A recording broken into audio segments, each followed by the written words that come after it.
বৌমা রান্না করছো? আচ্ছা সরো, আমি বাসন কটা মেজে দিই, তুমি ততক্ষণ রান্না ডালে। হ্যাঁ, কথাও বলবো, তোমার হেল্প হয়ে যাবে। সরো। বৌমা, এখনো 4টে রুটি বানানো তোমার শেষ হলো না? তোমার এই সময় তো আমি এক বরযাত্রীর রান্না খাবার সব বানানো হয়ে যেত। এত রয়েছে কাজ করবে না তুমি?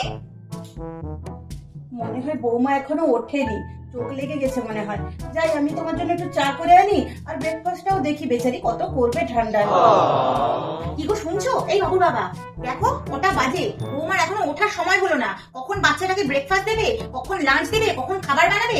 এক কাপ চা তোমার না তোমার জুটলো না আমার জুটলো। এদেরকে বলবো না তো কি বলবো? আমি বললেই তো খারাপ হয়ে যাবে। আমি তো আর কিছু বলবো না। যাও গিয়ে বলো তোমার স্বাদের বৌমাকে।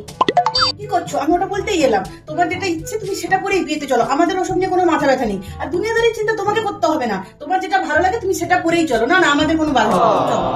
এটা কি পড়েছো? নিজের ইচ্ছা মতো যা খুশি তাই পড়ছো কেন? আমাদের ঘরে কি কোনো নিয়ম কানুন বলে কিছু নেই? আমি যেটা পড়তে বলবো সেটাই পড়বে।